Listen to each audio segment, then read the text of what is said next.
Hello everybody, welcome to Tathastu.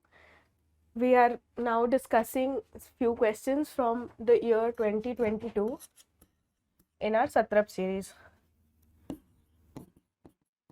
Right? We have been discussing questions after question in each of our videos, where we are taking up questions from the previous year questions and we are doing an in-detail discussion of the questions, and we are trying to learn the concepts which are given in the questions. Alright, so this is the question I have chosen. Again, I want to remind you that in case you feel that some topic, some previous year question deserves due attention here, you can drop a suggestion in the comment section and we will try to take up those lectures.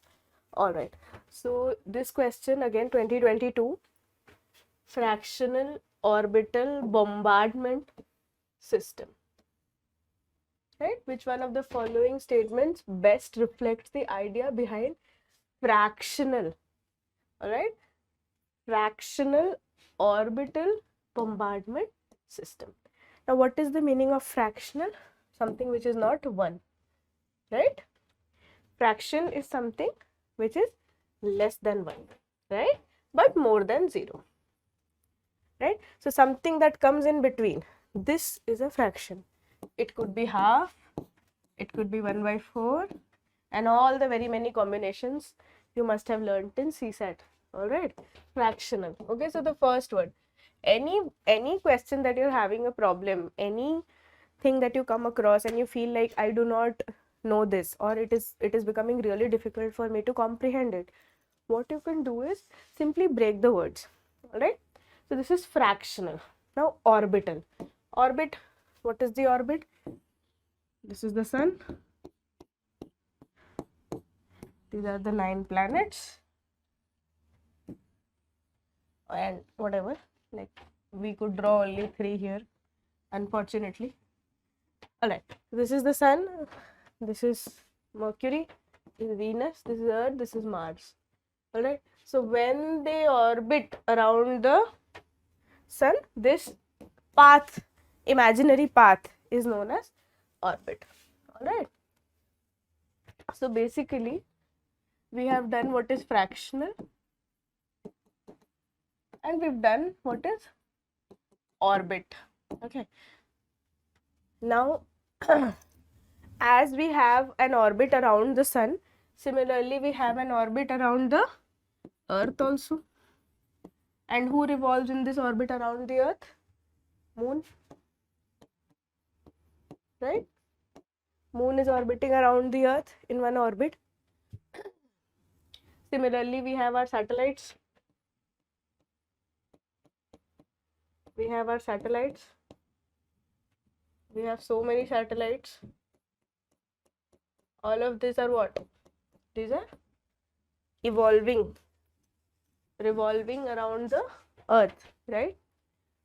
So now, as you know, there are many kinds of satellites. There are remote sensing satellites.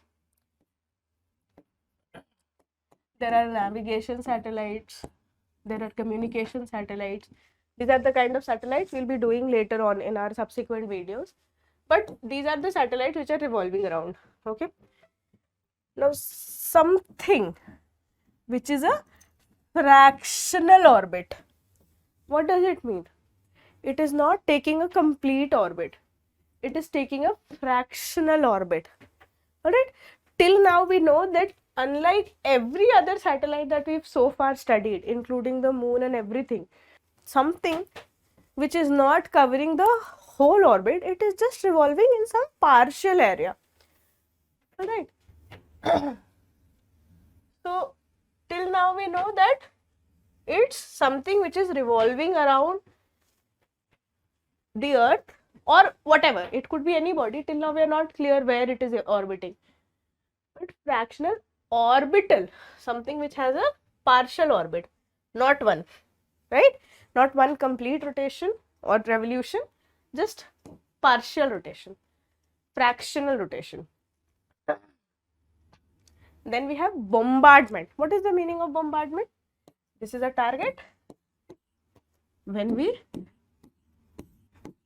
hit it with something. This is known as bombardment. You must have studied cathode ray tubes. What are cathode ray tubes? Cathode rays are bombarded, right? Radiations are bombarded. Heat is bombarded on the screen, so that on that metal sheet, and then it produces cathode rays, which we will see in our olden days television. Now we do not have those television, but that was the concept. So that term bombardment, anything which uses this term bombardment, it means attack, right? Bombarding something. I didn't bombard anything, but in general, when I throw something at you from here, it could be named as bombardment. But then there are certain elements which should be there. One is the element of force, one is the element of speed, and one could be the element of very sudden, right? So these things could be said as bombardment. Now something which is taking a partial orbit and is bombarding something, that's it, it's a system. Now how much could we do from this? Let's see. Hypersonic missile launched into the space to counter the asteroid approaching the Earth and explode it in space. So bombardment, this statement somewhere concurs with this term bombardment. We'll talk about this fractional and orbital later. We'll come to that, but this could go. A spacecraft lands on other planet after making several orbital motions. Now, what did we just talk about? Fractional. What does it mean? Not even one. These people are talking about several, right? So we eliminate this. There cannot be several rotations when we are not even completing one full. Okay. A missile is put into a stable orbit around the Earth and deorbits over a target on the Earth. Now, this is a very crafty statement, but we have something which we could work with our term bombardment. The missile. What does a missile do? It bombards only, no? So bombardment is put into a stable orbit around the Earth. Now they have talked about stable. They have not said full, half, or something like that. All right. So we will keep this, right? Bombardment works. It's also not using one full orbit, right? And deorbits over the target on the Earth. Okay. Then a spacecraft moves along a comet with the same speed and places a probe on its surface. Now probe is what? Probe is exploratory. Probe means that it is there to watch over something. All right. Probe is a careful observation. But we are talking about bombardment, right? Fractional orbital. Now also, if you are moves along a comet, which means the comet will complete its full orbit, but our device is fractional orbital. All right. So we'll also eliminate this one, which leaves us with these two. Hypersonic missile launched into space to counter the asteroid. Now, as we know, we already have a mission. Okay, even if we don't, we have a mission known as DART. But the philosophy of this is not bombardment. The philosophy of this is kinetic kill, which means it's not going to bombard from a distance. It is going to hit it on the surface. Now this DART mission is a NASA mission where what it does is double asteroid redirection. Alright. So what it does is the two asteroids which are there, Dimorphos and Didymos. We'll talk about this. We'll talk about this in the subsequent upcoming questions.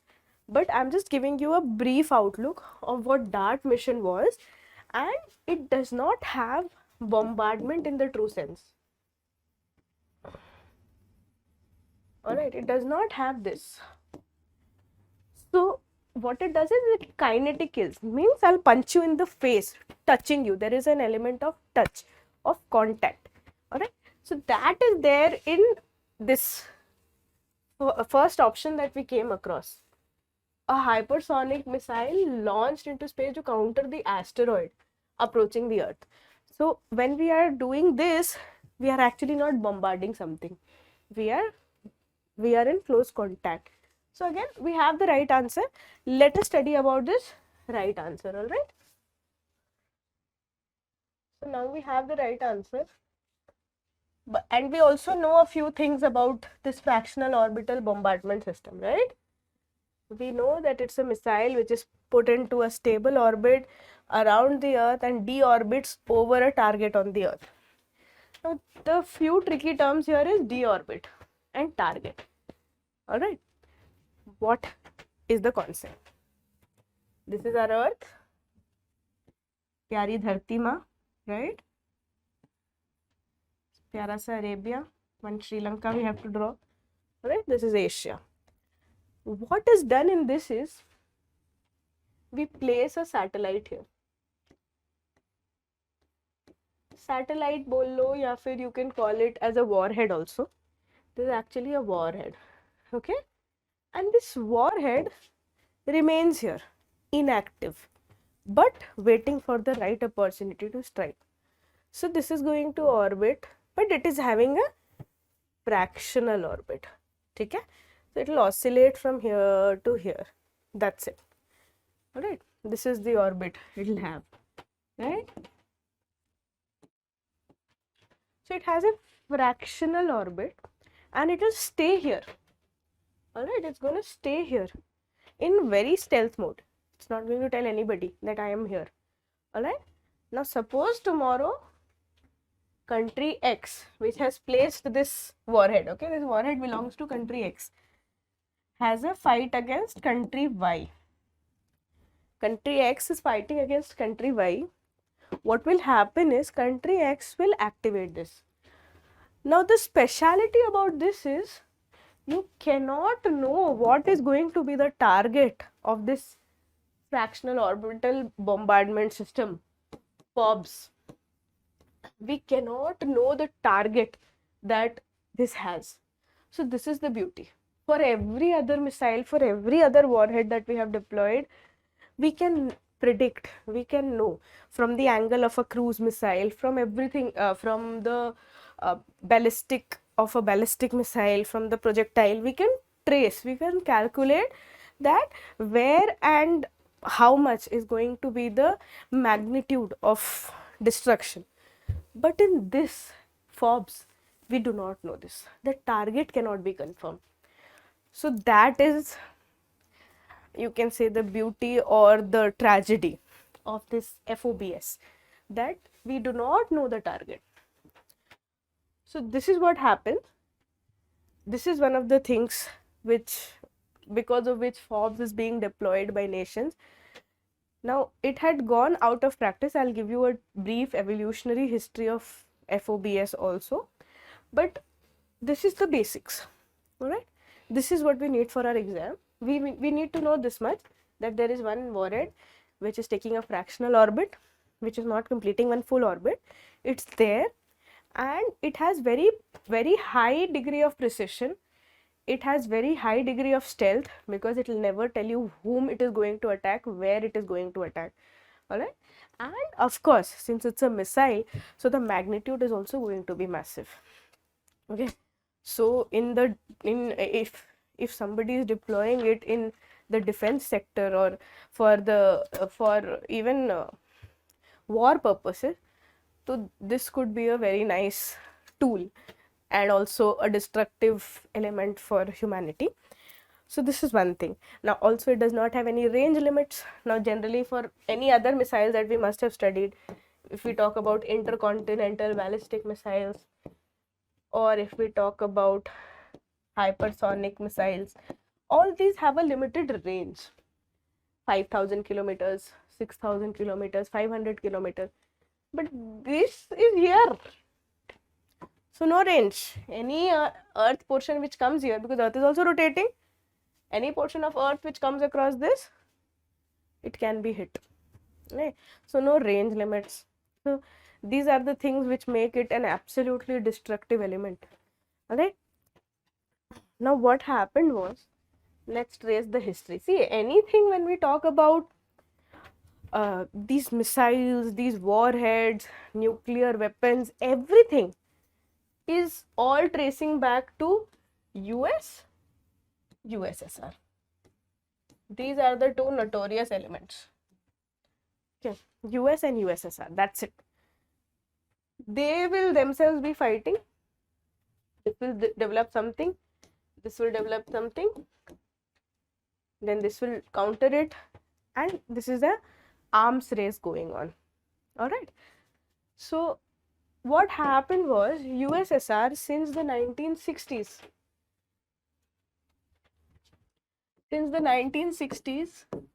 it kept testing FOBS. Okay, 65 was its first successful test. Okay, it kept launching. Then 1968, in the 20th attempt, it was able to achieve FOBS. All right. So this was what was happening since 1965. It started research and development, and by 1968 it had its FOBS in place. All right. Now this was known as R360, but again not very relevant for our examination purposes, so we can ignore this. Before the 68, what had happened was, 1967, you must have heard of it, Outer Space Treaty was signed. Okay, so now in Outer Space Treaty, what happened was, US and USSR, they're fighting every day. They're making one new treaty. They'll say we won't fight and everything, and then what they'll do, they'll figure out some loophole and still maintain their warheads, their ammunition, their arms and everything. So there was this Outer Space Treaty which was signed, which said that we cannot use space as a war zone, we cannot deploy warheads in space, and all this was discussed, right? Excuse me. So this is what happened. But what did USSR do? It said it's not in space, it's in a fractional orbit. And using this loophole, this FOBS continued to exist in USSR's ammunition. All right.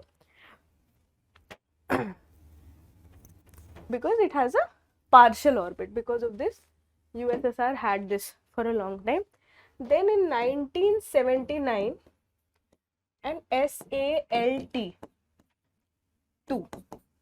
Strategic Arms Limitation Talks, right?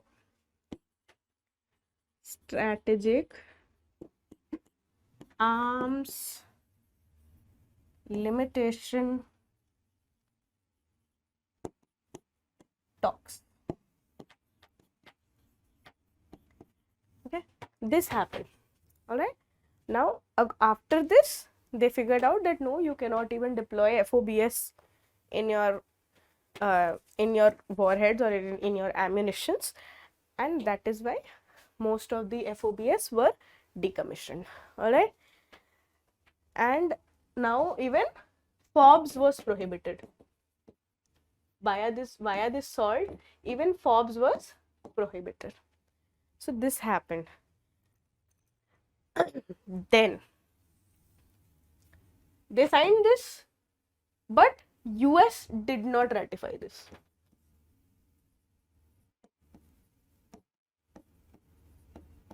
So somehow they manage a way to continue this US versus USSR. 1979, they took SALT-2 and they decommissioned most of their FOBs, but they did not ratify. So they will find a way to keep this war in continuation, because if the war ends, you must know the relevance of these two would also have ended. Okay, and that happened in 1992. USSR lost all its relevance. There was balkanization. All the USSR states broke down into smaller units. There was capitalism wave and everything. And US has worked almost 40-45 years after the World War II to prevent communist ideologies to propagate the world, and it was successful in 1992. But now, why is it so much in relevance? Why did UPSC ask it in 2022? Because in 2021 there is a defense secretary of US, okay, Frank Kendall, not important. Frank Kendall said that China has been deploying FOBS. So that is why this question was asked in 2022, because there was resurfacing of this notorious weaponry in the world. And that is why UPSC has asked it in 2022 that why is it so much in news, okay, talked about in the media. Alright, so I hope this concept is now clear to you. We will meet in the next video. Thank you for watching.